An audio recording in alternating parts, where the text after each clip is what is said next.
Vamos que esta es la parte más enriquecedora, en que exponemos los temas y ustedes se desenvuelven en este momento.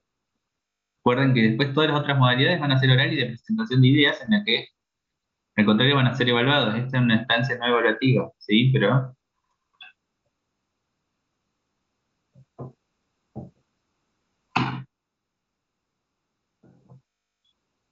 bueno, alguien que no sea el grupo uno que no los anoté, pero creo que ya no es necesario de llegar a este punto. Yo no estaba en ningún grupo, ingresé un poco más tarde porque, bueno, no pude ingresar más temprano, pero estuve trabajando con el punto ¿La 1. pregunta? Sí, Ah, bueno, contanos, Mari, cómo hiciste la pregunta. bueno, leo la pregunta, dice, los riñones reciben un flujo sanguíneo enorme y este flujo excede la necesidad metabólica renal.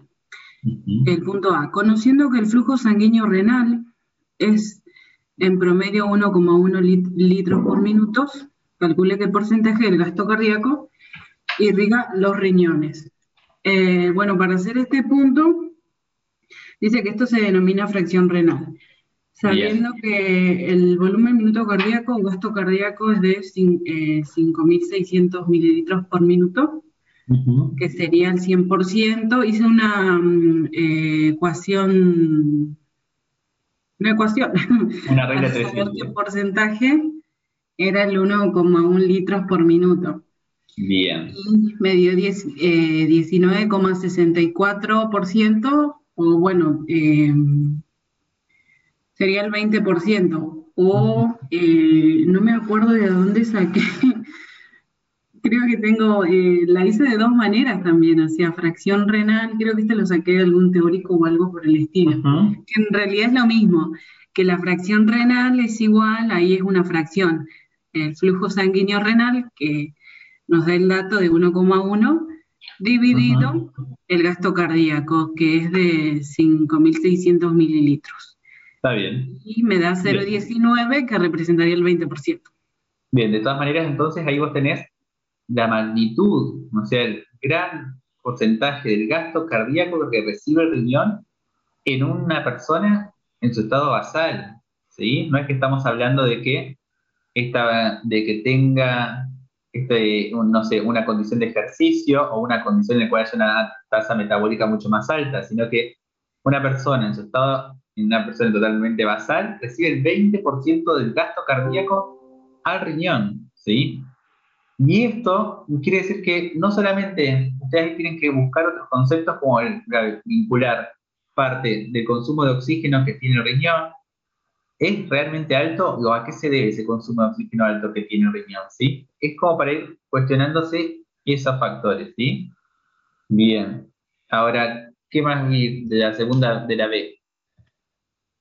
Bueno, la parte B, esto creo que lo saqué de un libro, porque es algo como, Bueno, sí, es más y, teórico. y del teórico, de los dos. Dice, conociendo la estructura de la irrigación renal y las funciones de cada vaso y lecho microvascular, señale el porcentaje de flujo que recorre. Los capilares peritubulares en un 80-85%, esto creo que también lo dijo Kremer en el teórico pasado, Ujú. y basa recta dice 0,7%, o bueno, un valor bastante similar. Bien. ¿Alguien puso algo diferente? Hay una chica que puso en el chat, recién estaba viendo, Ah, que Marisa. ahí puso que esa Sí, cuenta le dio en la 22% primera, en la ¿Y cuánto primera. le Bueno, pusiste de gasto cardíaco? yo tengo 5 litros. anotado que puede ser, o sea, a mí me dio esa cuenta, que son los valores que da en la redacción 20%, pero que puede ser entre un 20 y un 25% la fracción renal. Así sería. Bien, bien, está perfecto, muy bien, ¿sí? Va de ese rango del 20 al 25%, como bien pusieron.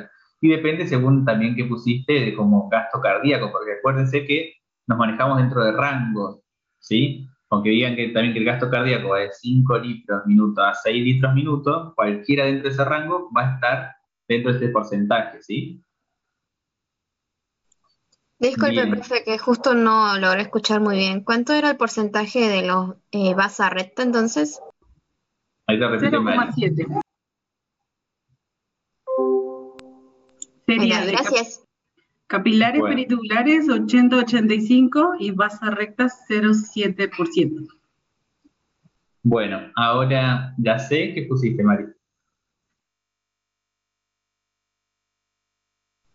Si apago es porque ladra mi perra, perdón, y se escucha muy alto. Bueno, dice, conociendo que el flujo sanguíneo renal es en promedio 1,1 litros por minuto y el hematocrito normal medio de 45%, calcule el valor del flujo plasmático renal, que bueno, que acá da una fórmula, que es igual a 100 menos el hematocrito por flujo sanguíneo renal dividido 100. O 1 menos el hematocrito sobre 100 por el flujo sanguíneo renal. Puse flujo plasmático renal es igual a 100 menos 45, eso entre paréntesis, por 1,1 y todo eso dividido 100, medio flujo plasmático renal es igual a 0,606 litros o 605 mililitros sería. Bien, perfecto. Bien. Y ahora esto es como muchas cuentas, pero lo que me interesa de este punto también es que pensemos o que tengamos en cuenta estos conceptos. ¿Qué significa flujo sanguíneo renal en el cual tenemos incorporado parte del componente plasmático y parte del componente globular, es decir, de las células dentro de la sangre, ¿sí? Mientras que el flujo plasmático renal lo que hace al restar el hematocrito es restar el componente globular y solamente hablar del componente plasmático, ¿sí? Y de fracción de filtración, que vos lo habías nombrado, Mari, ¿qué encontraron que era ese concepto? Porque es diferente fracción de renal de fracción de filtración.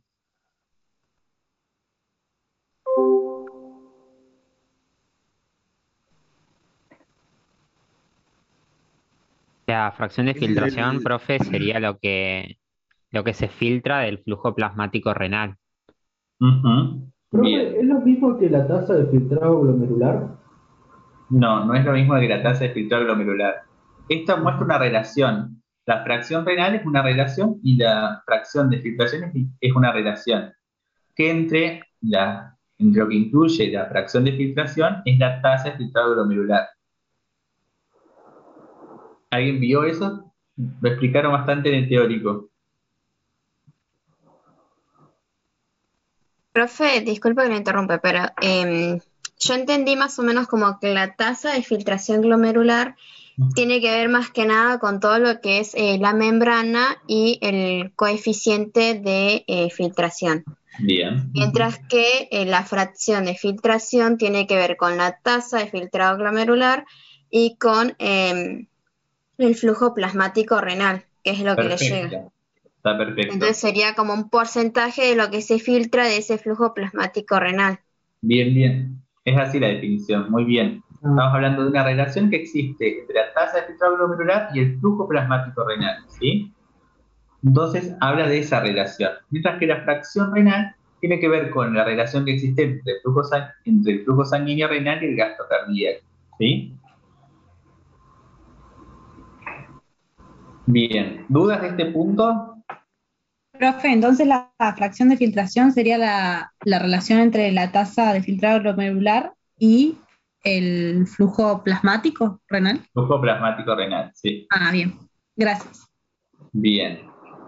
Bueno. ¿Dudas de esta pregunta o seguimos con la demás? Profe, perdón. Sí. Entonces, la compañera hizo la cuenta, o sea, el tercer cálculo, utilizando 45. ¿Yo no tendría que poner el número sin el porcentaje? O sea, 0,45 en vez de 45. No, porque ya tenés el 100 que le da el porcentaje, puedes poner 45. Ah, bien, bien, bien. Gracias. ¿Sí? Bien. Bueno. Pasamos a la otra. El próximo grupo que tenía la pregunta. Ah, no, el mismo grupo. ¿Quién puede responder esta pregunta? Vamos, vieron cómo es la dinámica. La dinámica es ir haciéndola entre todos y todas, ¿sí? Así que, o por lo menos con un soporte mío, ¿sí? Pero me interesa que participen porque en el final después razonan las cosas que tienen que razonar acá, en el final no es adecuado. En este punto, profe, el primero nos dio 0,052 y habíamos hecho que la resistencia es igual Bien. a la Así que presión. comentanos más o menos qué vieron, o sea, cómo le resolvieron. Claro. ¿Para qué voy a poner ahí? Despejamos la ley de Ohm y tomamos que la resistencia va a ser igual a la presión dividido el flujo.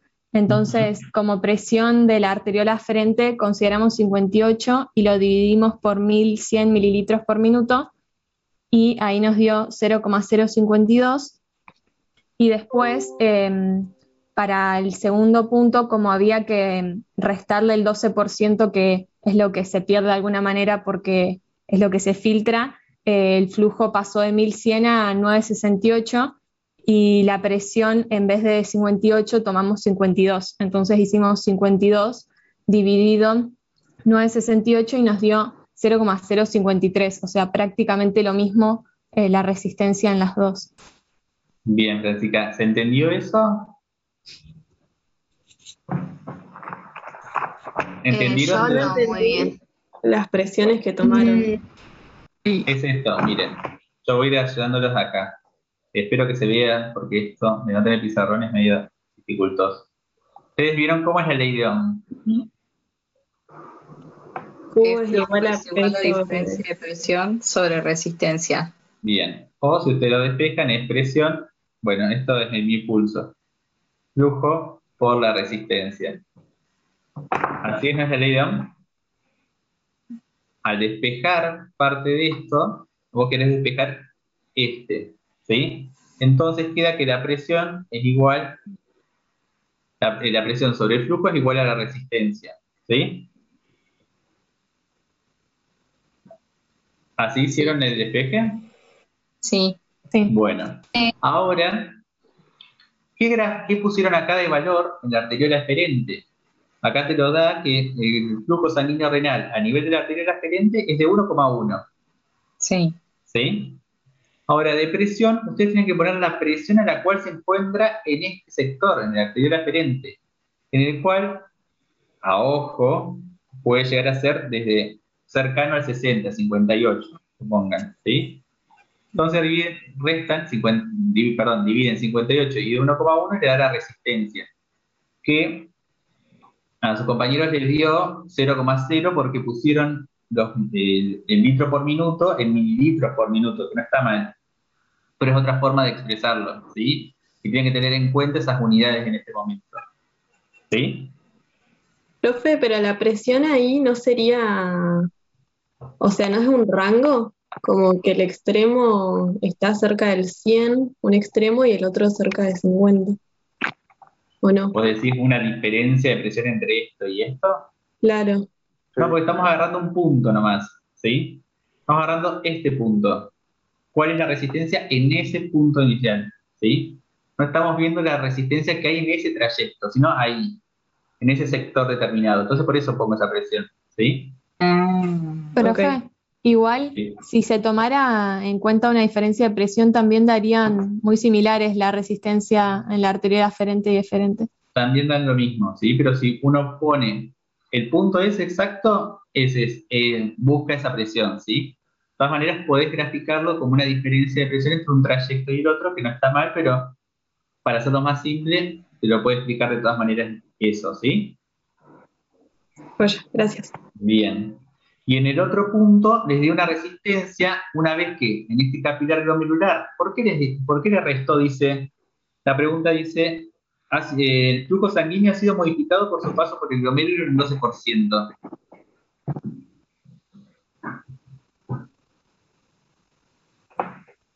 Porque no es lo que se Es lo filtró. que fue filtrado. Lo que se filtró. Es lo que se filtró, tal cual, ¿sí? Entonces uno hace otro punto dentro de cerca de la arteriola aferente y ve que se produce esto, ¿sí? Que se produce que quedan similares esas resistencias. Ahora, la pregunta que nosotros le vamos a hacer es, ¿por qué se produce esto?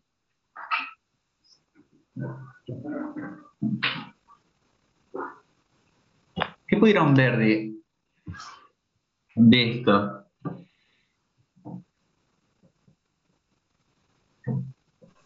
¿No es por los Puede- puede- mecanismos de autorregulación? No, no Por la necesariamente. disposición de los capilares.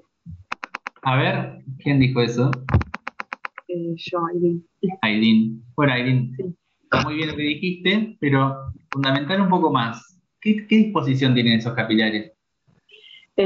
Acá dice, acá abajo dice que se encuentran en serie, pero a mí me quedó una duda hoy cuando lo estaba leyendo porque yo en el teórico escuché que la profe dijo que estaban en paralelo Ujú. y que por eso había una resistencia menor al flujo sanguíneo. Entonces Bien, me quedó la duda de si es en serie o en paralelo. Creo que es en bueno, paralelo. eso lo vamos a ver, pero me interesa que veamos otra componente más. Iba por ahí, pero se fue por otro lado. ¿Qué otra característica tiene eso capilar? Que mantienen esa misma resistencia, Puede Porque ser los dos son que arteriolas, ¿no es? porque los dos son arteriolas, perfecto. ¿Quién dijo? ¿Camila? Sí. Muy bien, Camila. Esa es la pregunta, esa es la respuesta a esta pregunta de por qué en un lecho capilar hay un extremo arteriolar y hay otro extremo arteriolar. Entonces las resistencias dentro de cada uno me garantiza de que la presión se mantenga. Si ustedes miran el gráfico, es un gráfico que muestra cómo varía la presión arterial media o la presión media a lo largo de los capilares renales. Ustedes van a ver que en un primer momento, dentro de las arterias, al momento de llegar a la arteria referente cae esa presión, y acá en el capilar glomerular se mantiene la presión. Y eso es por la configuración que tienen, ¿sí? Porque tiene la configuración de entre un sector con arteriolar y otro sector arteriolar, ¿sí? Y la caída de la presión dentro de este esquema se representa por la estructura arteriolar, ¿sí? Con el sitio de mayor resistencia que tiene el árbol vascular, ¿sí? Mientras que al extremo de la arteriola eferente tenemos el capilar peritubular en el cual su presión, que ya a pesar de ser más baja, sigue cayendo y sigue cayendo en consecuencia de tener un extremo venoso del otro lado, ¿sí? Entonces, ustedes cuando le pregunten el fundamento de por qué se mantienen esas resistencias dentro del capilar del glomerular, es debido a su estructura, debido a la estructura conformacional que tiene un sector arteriolar de un lado y otro sector arteriolar del otro. Y en base a eso, es la base de por qué se garantiza una filtración dentro del riñón, ¿sí? ¿Se entendió este concepto? Porque este concepto es muy importante y lo razonan al final. Profe, ¿podés repetir la parte que explicaste de la caída? O sea, ¿qué representa la caída? Esta caída de la presión, Sí. esta caída es representativa de un componente vascular arteriolar. Si ustedes buscan después en los libros cuál es el sitio de mayor resistencia que tiene el árbol vascular, casi siempre coinciden con que son las arteriolas, ¿sí? Ese sitio que son las arteriolas, debido a la estructura conformacional que tienen, una gran masa muscular y demás, hace caer la presión porque son sitios de grandes resistencias, ¿sí? Y ustedes lo ven representado en la caída de la presión ahí y en la arteriola eferente, ¿sí? Sí. ¿Y por qué, por ejemplo, en venas sigue cayendo si supuestamente disminuye la resistencia? ¿Puede ser, no? En las venas sigue cayendo, ¿por qué caen las venas? Es otra la respuesta en este momento. Porque la Cae estructura cambia. porque la estructura de la vena es diferente, ¿sí? Porque ustedes ya lo vieron en histología y lo vieron en cardiovascular, cambia la estructura de la vena y cambia la presión hidrostática incluso que llega a ese momento, a ese lugar, ¿sí? Ujú. Bien, Ya la presión hidrostática disminuyó. cae, ¿sí? Y es lo que te garantiza que en ese capilar peritubular o en un capilar sistémico se garantice la reabsorción de ese líquido, ¿sí? Que después ya lo vamos a ver, ¿sí? Ok. Bien, entonces cuando les pregunten el fundamento fisiológico de por qué se produce esto, no duden en decir que es la estructura arteriolar, porque siempre dudan. Bien, vamos. Vamos con otro. En la pregunta 3, ¿alguien de la pregunta 3 que quiera explicar esto?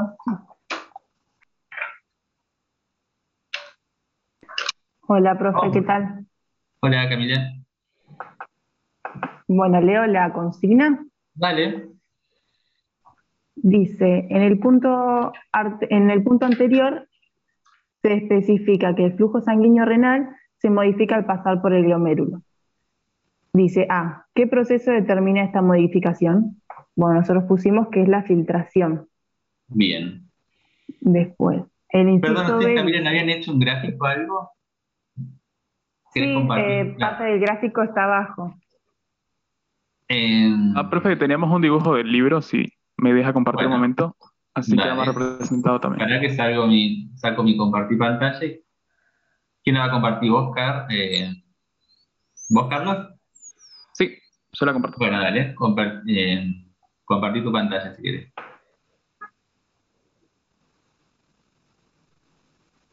Ahí se ve bien el dibujo. Sí. Dale.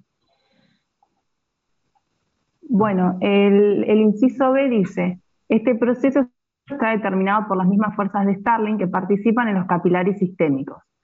Pero a nivel glomerular, las proteínas no filtran, por lo que la presión oncótica de la cápsula de Bowman se considera 0 miligramos sobre mercurio. La presión oncótica del capilar glomerular aumenta del extremo aferente al eferente de 25 a 40 milímetros de mercurio y la presión hidroestática de la cápsula de Bowman es de 10 milímetros de mercurio. Presiones son obtenidas experimentalmente en preparados animales, por ello pueden encontrarse distintos valores en la bibliografía. Dice, calcule la presión efectiva de filtración en ambos extremos. Entonces, bueno, nosotros lo que hicimos fue, utilizamos los valores que están en el enunciado y hicimos el cálculo de la presión efectiva de filtración utilizando las fuerzas de Starling. Sumamos por una parte las fuerzas que favorecen la filtración y les restamos las que favorecen la reabsorción. Bien, ¿cuáles Calculamos serían esto en el extremo. cuáles serían esas fuerzas que te garantizan? ¿Sí? Sí, las fuerzas que estimulan la filtración serían la presión hidrostática capilar, que según esta sí la sacamos de un libro, ¿Querés ir es señalándola, Carlos? 60 miligramos de mercurio. Sí, profe, ahí la señal.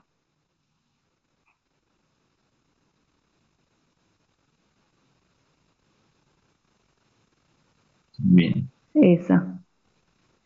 Y bueno, y también la presión oncótica de la cápsula de Bowman, que como no hay filtración de proteínas sería 0. Y sumamos por otro lado las fuerzas que favorecerían la reabsorción, que serían la presión oncótica capilar, que según el enunciado es 25 milímetros de mercurio en el extremo aferente, y también le sumamos a este valor la presión hidrostática de la cápsula de Bowman, que sería 10 milímetros de mercurio. Y estas dos sumas las restamos a su vez y nos dio un resultado, que es la presión efectiva aferente, de filtración aferente, que nos dio 20 miligramos de mercurio. Bien. ¿Los demás entendieron lo que explicó la compañera o les quedaron dudas? Sí, se Creo que entendió. tengo una duda con respecto a que yo tenía como leí del libro la filtración neta, no la calculaba de cada arteriola, entonces me mareé un poco cuando lo estaban explicando. Bueno, el punto que más quiero que entiendan es de conocer cuáles son las fuerzas de Starling, las cuales te garantizan la reabsorción y la filtración de un fluido, ¿sí? Y que en este caso ustedes ya lo vieron dentro de lo que... A ver, ahora vamos, Lucas. Ustedes van a tener que ver o el gráfico no, estaba leyendo el chat que estaba viendo si es el gráfico, Lucas, que tiene las flechas de las fuerzas de Starling. A ver. Está bien. Vos, Natalia, fíjate que vas a tener las fuerzas de Starling, que son las que te van a garantizar la reabsorción o la filtración de un fluido, ¿sí? Ese proceso de las fuerzas de Starling tenés que ver hacia qué fuerza es la que te garantiza. Es decir, las presiones hidrostáticas determinadas por la presión arterial media, ¿sí? Y dependiendo del compartimiento, va a ser si la presión arterial media o en el caso de la presión del líquido tubular, ¿sí? Ahora, lo que vas a tener que ver es si esa presión hidrostática del capilar glomerular te garantiza la filtración, porque va hacia un lado, ¿sí? Ahora, la presión oncótica del capilar glomerular te va a garantizar que ese líquido se quede hacia adentro, ¿sí? Mientras que en la cápsula de Bowman el escenario es diferente. Tenés no importa ahora no se preocupen ahora por los números, pero ahora me interesa que vean este concepto porque eso les va a explicar, a ver si ustedes están razonando parte de esto. Si tienen en el capilar glomerular, tienen que tener las mismas fuerzas, una presión hidrostática capilar o una presión oncótica de la cápsula de Bowman, que oncótica no tienen porque no hay proteínas. Entonces queda una sola presión hidrostática de la cápsula de Bowman que impide la filtración, ¿sí? Lo que te dice en este punto es ver qué magnitud tienen esas fuerzas que van hacia la filtración o hacia la reabsorción en el punto arteriolar aferente, ¿sí? Entonces, a los compañeros que te dio 25, ¿te había dado? 25 o 20 dependiendo de qué presión hidroestática capilar usábamos. Tal cual. Algunos usan 55, 50 o 60. Bien. ¿Se entendió ahí, Natalia? Sí, profe, gracias. O sea, entendía los conceptos, pero me costaba, tenía la definición de filtración neta en todo, digamos, el glomérulo, o sea. Claro, de que la definición habla de todo, ¿sí? Pero acá lo que queremos hacer es ir enfocándonos en diferentes puntos de la arteriola, ¿sí? Bien, sí, lo entendí. Listo, buenísimo. Gracias. En la arteriola aferente le dio 25. Y en la arteriola eferente, ¿cuánto te dio? En la eferente nos dio 5 o 10 también, algunos. Bien. El valor que cambiamos... Perdón, ¿qué valores cambiaste? No, iba a agregar. El que cambiamos fue el de la presión oncótica capilar. De 25 pusimos el de 40, que están... porque la presión oncótica del capilar es la que va variando por la filtración. Se filtran ciertas, líquidos solutos y no se filtran las proteínas. Entonces va aumentando la presión oncótica a medida que pasa del extremo aferente al eferente. Bien, ¿se entendió eso? Sí, se entendió. Yo tengo una duda. Bien, ¿quién habla? Mari. Mari. Yo usé otros valores de presión hidrostática de capilar. ¿Qué usaste? 45. Entonces me dio 10 en el extremo aferente y 0 en el extremo eferente. Bueno. Entonces, mi consulta es, ¿esos valores que son, por lo general, nos dan esos valores de presión hidrostática o tenemos que manejar algún rango? ¿O siempre tenemos que visualizar que en el extremo aferente sea un valor neto, digamos, positivo y que va a tender a ser un proceso de filtración en este caso? ¿Sería así? ¿O cómo lo tengo que interpretar? Bien, lo vas interpretando bien. Lo que me interesa de este punto es que vean cómo va modificándose. Pero si yo, por ejemplo, en el extremo eferente encuentro que me da menos 10, ¿qué interpretarían de eso ustedes? Reabsorción, o sea que la fuerza sería una fuerza opuesta a la que estamos planteando. Si decimos filtración, la fuerza va a ser hacia afuera, o sea, hacia la filtración. Bien. Yo lo interpreto así. No, en este caso no, porque estamos... No. Perfecto, porque es eso lo que tienen que ir ustedes pensando a ir razonando. Estoy hablando de que un glomérulo, fisiológicamente hablando, me garantiza fuerza de reabsorción durante todo su trayecto glomerular. Yo, si obtengo valores de presión efectiva de filtración negativas al final, algo estoy haciendo mal.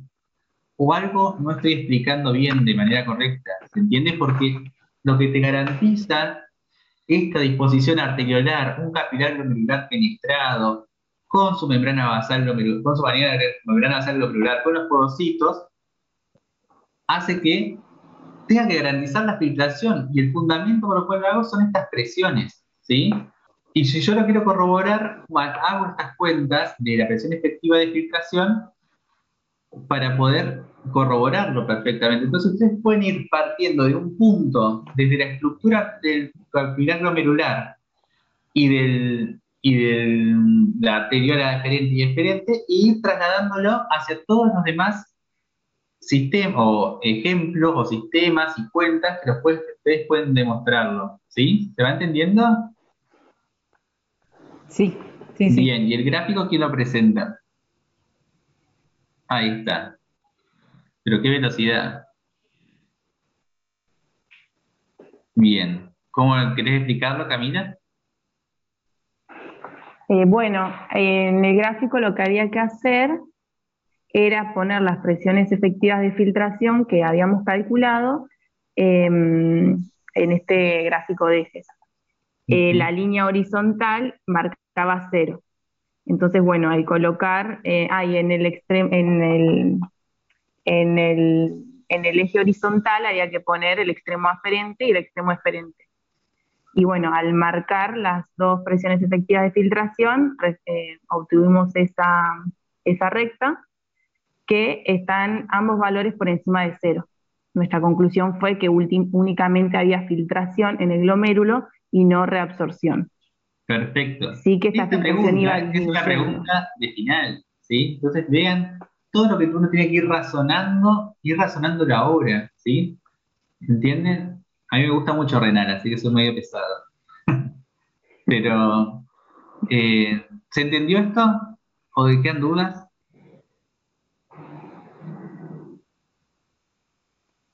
Al resto. Entonces la conclusión sería la que dijo recién la compañera, que en el Claro. glomérulo solamente el proceso que se lleva a cabo sería filtración y no reabsorción. Tal cual. Solamente filtra. Y cuando le pregunten, bueno, fundamental por qué no filtra, es Por las toda la fuerzas de explicación que Stark. veníamos dando previamente. Ujú. ¿Sí? Bueno, ¿A alguien le queda duda?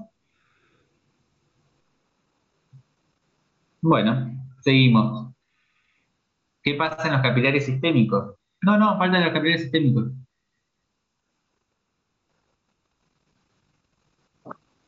No pasa nada. Bien. No sé, Bueno, ¿qué encontraron no con sé esto? si alguno de mis compañeros. ¿Alguien más quiere hablar aparte de Camila?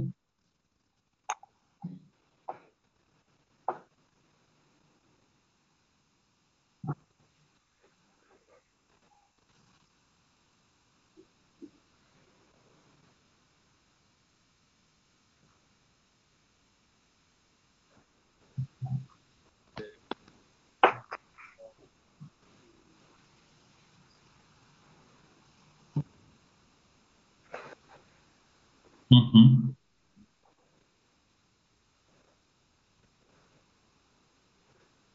Bueno, ¿y eso por qué se da en el capilar sistémico en un capilar glomerular?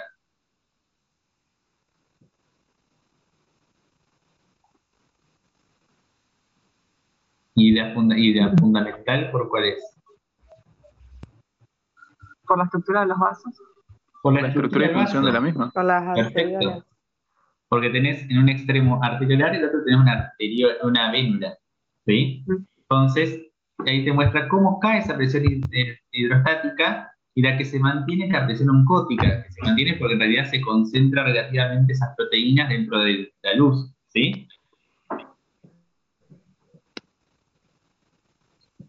¿Se entendió?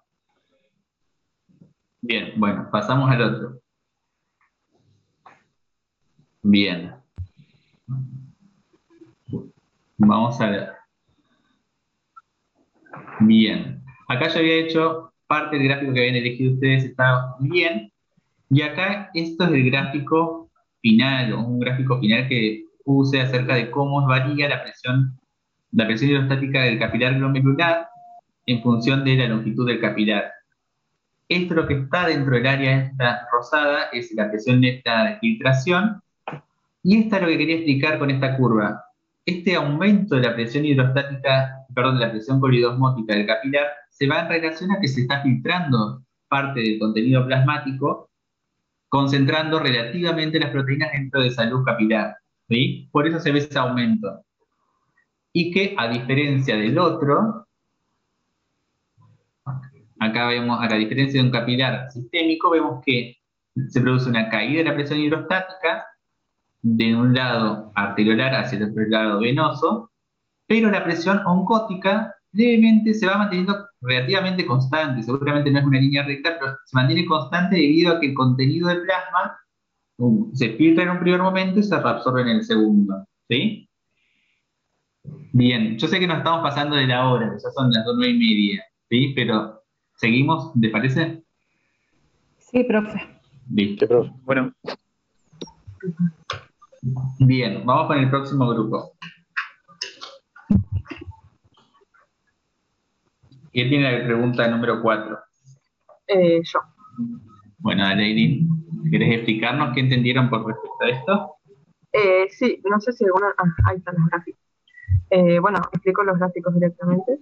Bien, En dale. el gráfico B tenemos la contracción sobre la arteriola aferente, en donde es un gráfico de coordenadas en el eje X, se expresa la resistencia arteriolar, perdón, y en la derecha, en el eje dependiente, tenemos la tasa de filtración glomerular.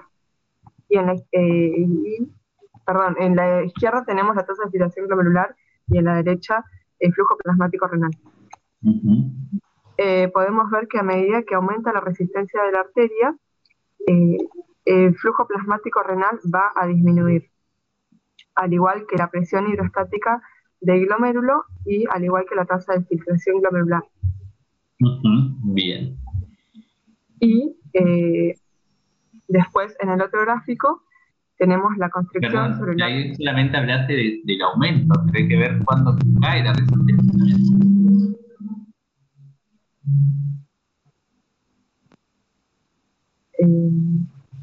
¿Qué pasa cuando solamente cae la la vi- resistencia? Lo contrario, aumenta el flujo, aumenta la presión hidrostática del capilar y aumenta la tasa de filtración. Perfecto, bien. Así tienen que ir analizando los gráficos cuando le piden que interpreten o analicen un gráfico, ¿sí? Describo el título, describo cuáles son las variables, describo las unidades, me fijo cuál es la variable dependiente, cuál es la variable independiente y analizo las curvas. Eso es describir un gráfico. Ahora, si yo les pregunto, ¿por qué pasa eso? Es buscarle un fundamento fisiológico a eso que pasa en el gráfico, ¿sí? Pero bueno, vamos a seguir avanzando, analizando el siguiente. Bueno, en el otro gráfico donde tenemos la contracción de la arteriola eferente, tenemos en el eje de la X, que es la variable independiente, la resistencia arteriolar, en la izquierda la tasa de filtración glomerular y a la derecha la filtración plasmática renal. Vemos que a medida que aumenta la resistencia de la arteriola, el flujo plasmático renal disminuye, la presión hidrostática del capilar o del glomérulo aumenta y que la tasa de filtración glomerular hasta cierto punto aumenta, pero después desciende. Bien. Y eso, yo les pregunto, bueno, ¿cuál es el fundamento fisiológico de por qué aumentando la resistencia de la arteriola deferente aumenta la presión hidrostática del capilar? ¿Por qué pasa eso?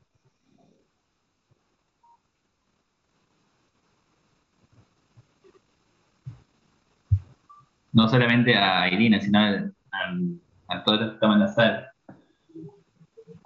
¿Puede repetir la pregunta, profe? Sí. ¿Por qué cuando hay aumento de la resistencia de la arteriola eferente hay un aumento de la presión hidrostática capilar? Lo vemos acá. Esto. ¿Por qué se produce eso? Porque aumenta la presión. ¿En dónde y cómo? ¿Estaría relacionado con el aumento del volumen, profe? A ver, ¿cómo?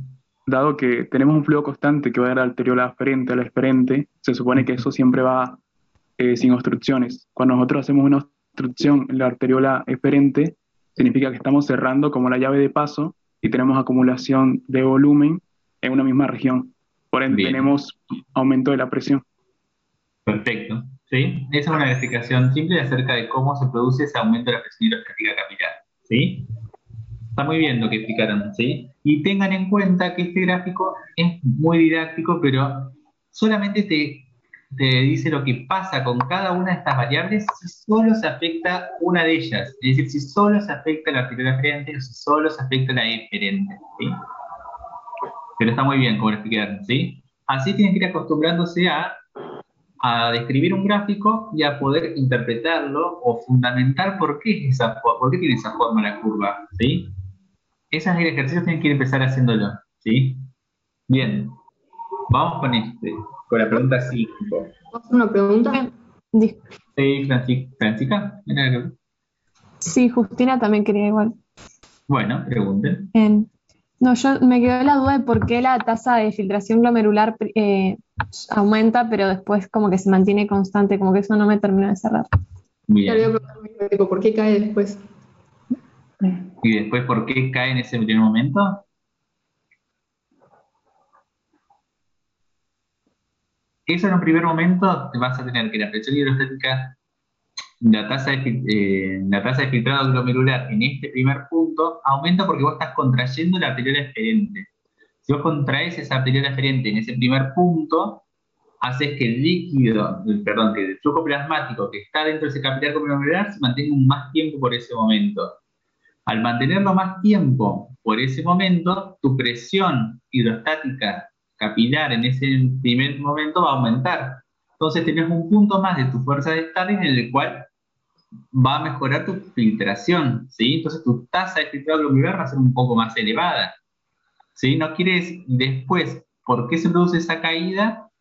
Son de muchos factores, ¿sí? Pero que me interesa que sea apenas ese aumento, ¿sí?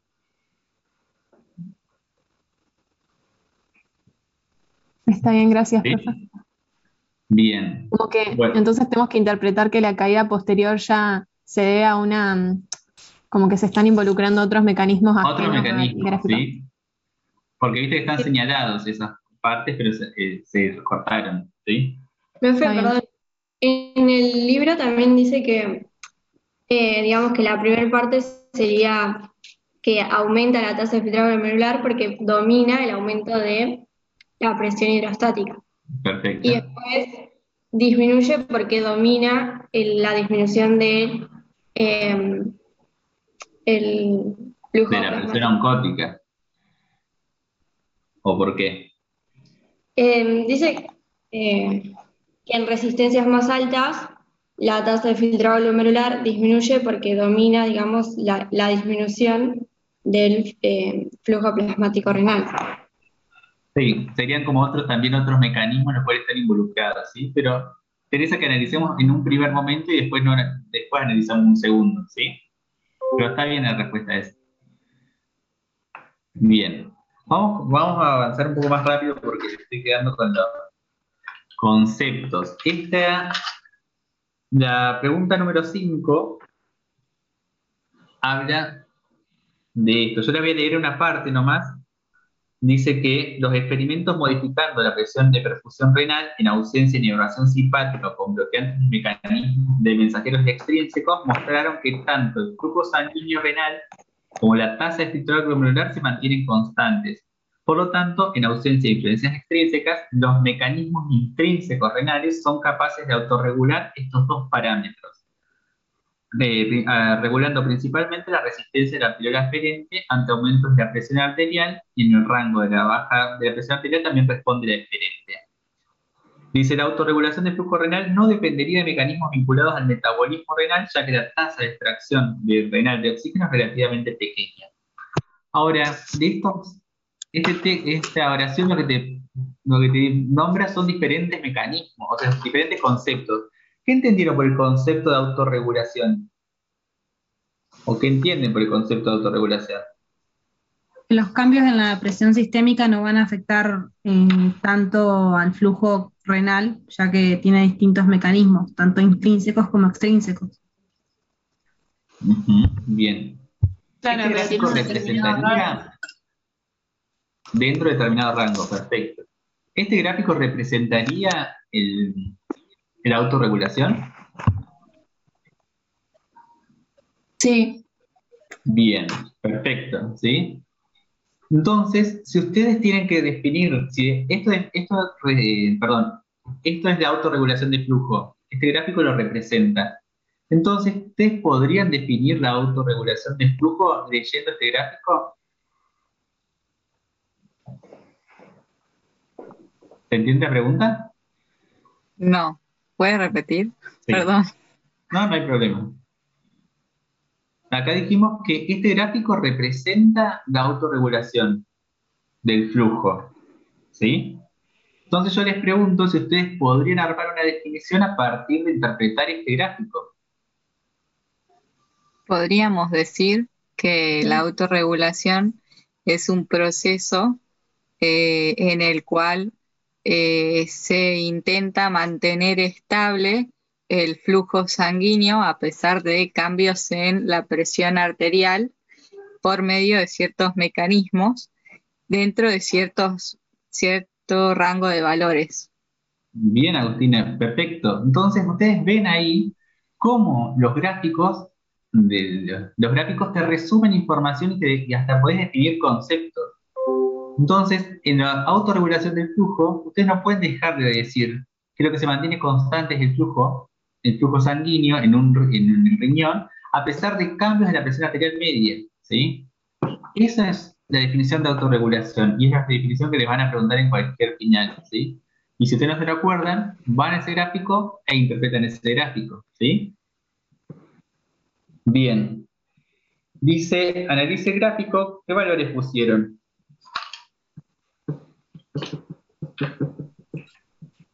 En la tasa de filtrado glomerular pusimos en litros 0,125 litros por minuto. Ahí donde se mantiene constante la línea roja, ahí a esa altura. Bien. Y después para el flujo sanguíneo renal, donde se mantiene constante también, que coincide ahí con la liñita del medio, pusimos 1,2 litros por minuto. Perfecto. Ahora, vieron que nombraba que hay mensajeros extrínsecos o mensajeros intrínsecos dentro de todo esto, ¿sí? Entonces, para ir pensando que la autorregulación del flujo sanguíneo renal está condicionada por mecanismos intrínsecos, pero no extrínsecos, porque hablan de otro tipo de regulación que ya van a ver incluso después en los teóricos. Pero habla acerca de esto, ¿sí?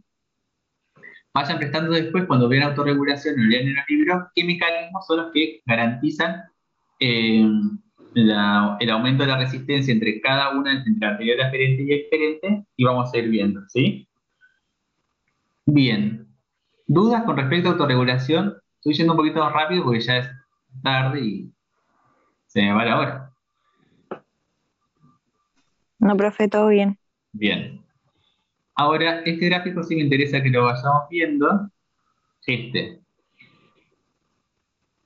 Dice, este gráfico representa la curva de autorregulación en el preparado de la rata A, que es este, y la respuesta miogénica aislada en el mismo preparado, ¿sí? ¿Qué vieron los que vieron esta pregunta?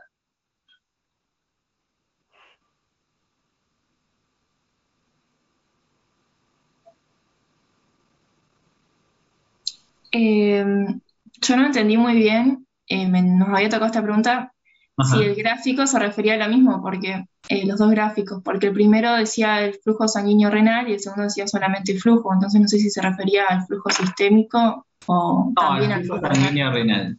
El flujo sanguíneo renal, pero lo que tiene es que en el gráfico B, la rata fue denervada. Claro, entonces es parecido, similar al gráfico anterior, porque dentro de la presión arterial entre 100 y 180 se mantiene el sistema de autorregulación, y en el segundo gráfico vemos que no, como que no, hay estos puntitos que significan donde está denervado, no, como que no, ese sistema no funciona, el de autorregulación. Bien. ¿Y esto qué interpretación le dan? ¿Qué pensaron acerca de esto? Habíamos dicho que básicamente como que la autorregulación como se mantiene gracias a distintos tipos de mecanismos, como que la falla o la falta de uno de ellos no permite que se dé por completo esta autorregulación. Muy bien, perfecto. Y eso es lo que da el enfoque que explicaron parte en el teórico acerca de un enfoque sistémico de los procesos de regulación, ¿sí?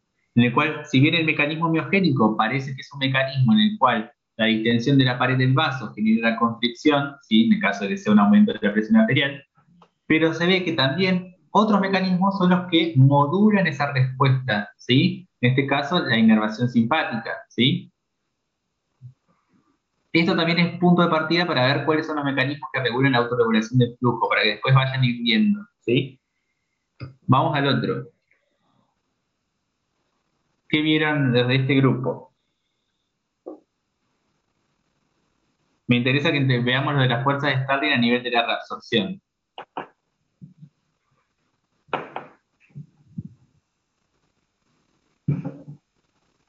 ¿Alguien de este grupo está o ya se fueron?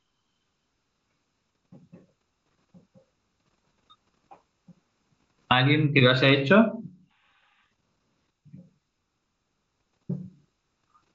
Vamos, dale, que sé que son las menos cuarto. Ya sé que queremos ir todos y todas, pero tratemos de cerrar por lo menos estos temas.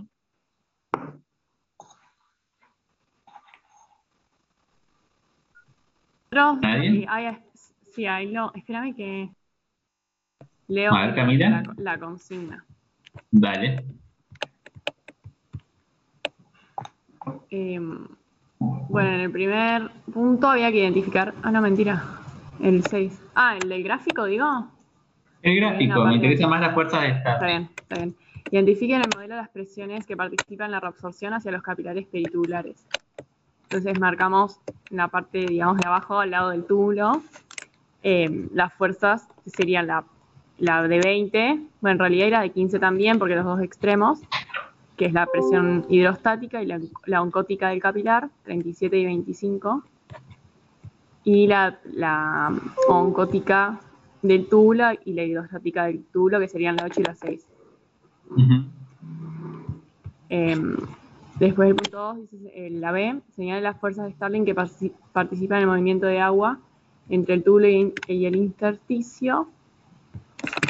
¿Cuáles más habíamos marcado? No me acuerdo. O sea, no entendí en ese punto que nos entró a explicar usted, profe. A ver, ¿qué parte no entendí?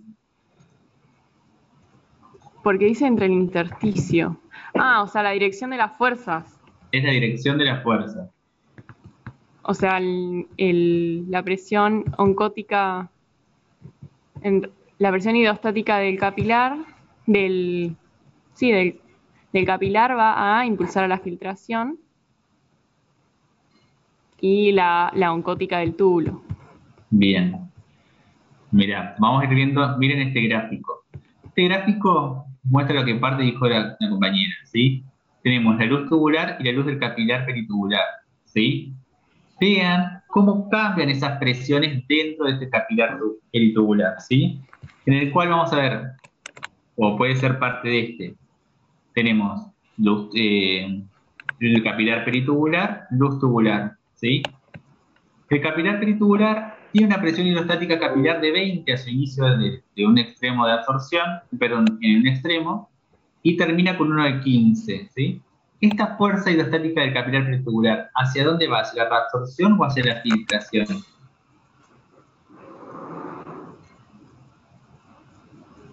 Hacia la filtración. Hacia la filtración, ¿sí? Sigue como si lo tomamos paralelamente, como que si siguiera esta dirección, ¿sí? Nada más que no sé lo que te está graficando en este momento. ¿Sí? Es como que si iría así, hacia arriba. Ahora, después tenemos con la presión oncótica. ¿Qué pasa con esta presión oncótica? Tenemos de 37 en un extremo y de 25 en el otro. Esta presión oncótica, su dirección es hacia el capilar, ¿sí? Mientras que la presión oncótica a nivel del intersticio del túbulo es de 8, o sea, esa presión oncótica va a ir hacia el túbulo, y la presión hidrostática es de 6 en uno de los extremos, ¿sí? Que va a ir hacia el líquido peritubular. Lo que tienen que calcular ahí es acerca de cuáles son las fuerzas en las cuales las fuerzas están en las cuales se garantizan ese proceso de reabsorción, ¿sí? En el cual lo que tenemos que ver es que en ese proceso se garantiza la reabsorción. Si yo filtro una X cantidad de plasma, que es una cantidad muy importante de plasma durante el proceso de filtración, tengo que hacer que el proceso de reabsorción sea el mismo, si no es una pérdida de líquido constante, ¿sí? Entonces calculan estas fuerzas de reabsorción en base a la fórmula de presión efectiva de reabsorción, en el cual suman las presiones que garantizan la reabsorción y las restan con las presiones que garantizan la filtración, ¿sí? En la cual pueden ver que si yo hago un gráfico en el cual hago la longitud del capilar, supongamos que acá dice longitud del capilar, en la parte arteriolar, venosa, y grafico la presión efectiva, trato de hacerlo lo más prolijo que puedo, pero es lo que hay, de reabsorción, ¿cómo voy a dibujar esta parte de este gráfico? ¿Cómo hago esa pendiente?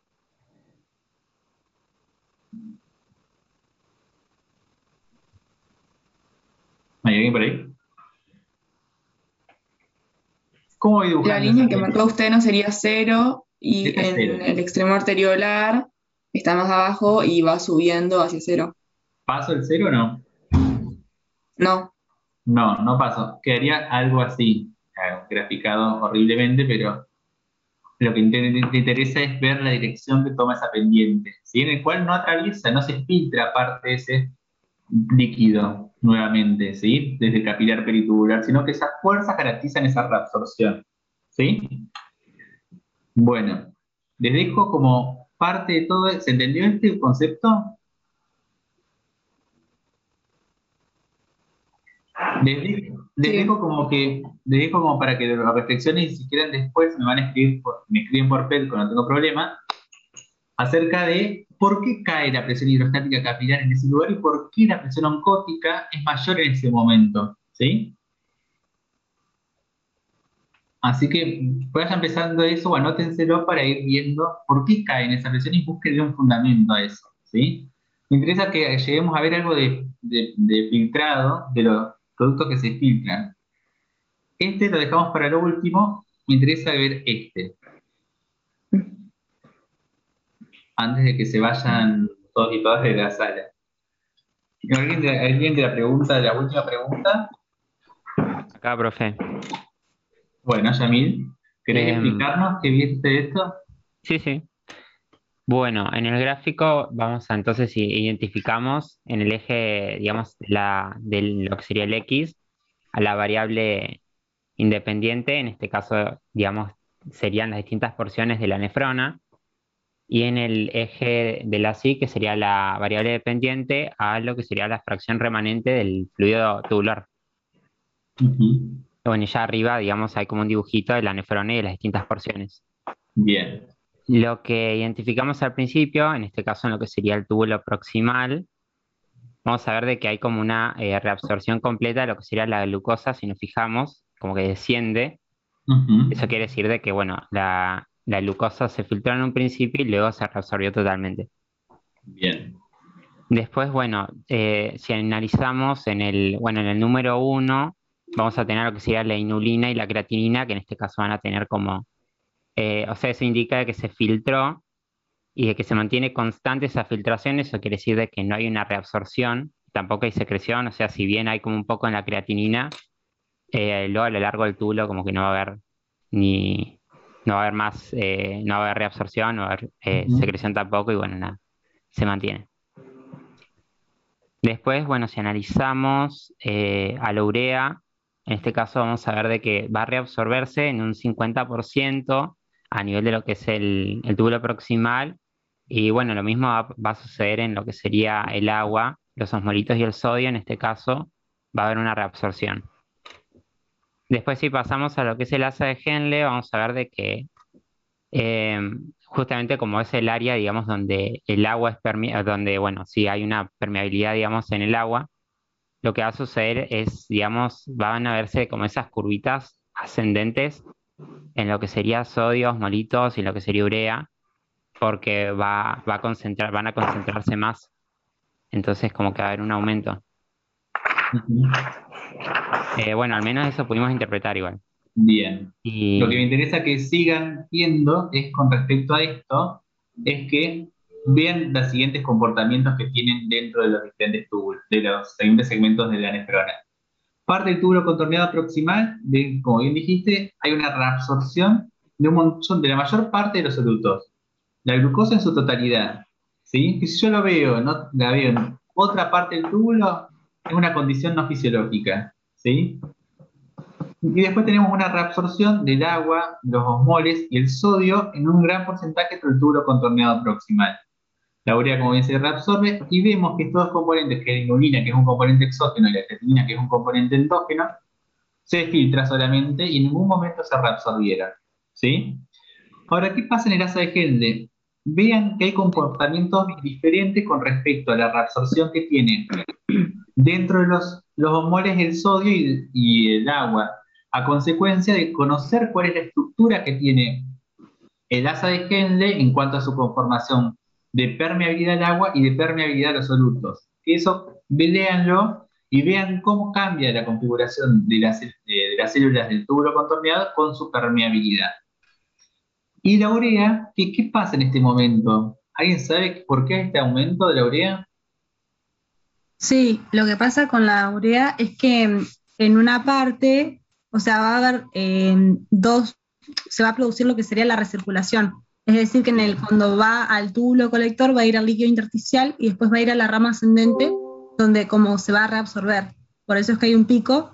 Y el otro motivo es como lo que usted decía, que como se produce una sustracción de agua en la rama descendente del asa de Henle, también eso va a sumar a que haya una mayor cantidad, o sea, por recirculación y por la sustracción del agua. Perfecto. Y ahora otro concepto que quiero ir introduciendo también a esto es, vean lo componente que tiene el comportamiento del agua en el asa de Henle y cómo llega al líquido tubular, al túbulo contorneado distal, ¿sí? Vean que en un primer momento tenemos agua y osmoles, en un primer momento elevado con respecto al agua, y cómo esa relación se invierte en esto, ¿sí? Eso después traten de buscar qué es el fundamento fisiológico de esta curva, por qué se produce de esa manera, por qué el líquido a este nivel ya es hiposmótico con respecto a este, ¿sí? Vayan viendo. Y si ustedes ven dentro del túbulo contorneado proximal el comportamiento de los osmoles y el sodio del agua, su relación se mantiene igual.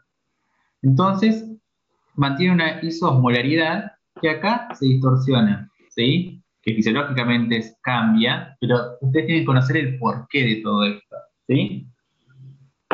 Muy bien. Bueno, yo sé que se hizo un poco largo, pero era la primera vez que hacíamos esto de las salas y eso, entonces estaba como medio yendo para todos lados, pero bueno, ya le voy a ir agarrando una mayor velocidad. ¿Les pareció bien? Porque me parece que la vez pasada hablaba demasiado yo o daba como un teórico que no es la idea. ¿Se entendió? ¿Le quedaron más dudas? Sí, profe. Sí, se entendió bastante, profe. ¿Se entendió? ¿Sí? ¿Les parece mejor esta modalidad de ir charlando los temas así? Sí, profe, mucho Sí, mejor. profe, se siente Sí, mejor. sí. Sí. Es medio lento comparado con lo normal. Sí, tienes razón, Justina, pero a mí me interesa que ustedes lo razonen, porque yo ya hice parte de ese razonamiento y yo lo puedo dar por entendido cuando yo lo explico, pero me gusta prefiero que ustedes hagan ese razonamiento dentro de otro. Vamos a tratar de que sea un poco más rápido. ¿Sí? Bueno, les propongo que traten de responder esas preguntas que les hice con respecto a los cambios de la resistencia a las arteriolas y por qué los cambios dentro de la conformación del túbulo. Si quieren me escriben por Pedco o si tienen dudas me escriben por Pedco, no hay problema. ¿Listo? Bueno, Bueno, profe. Bueno, gracias. Muchas gracias, profe. Que tenga buena noche. Gracias, profe. Chao. Chao. Gracias.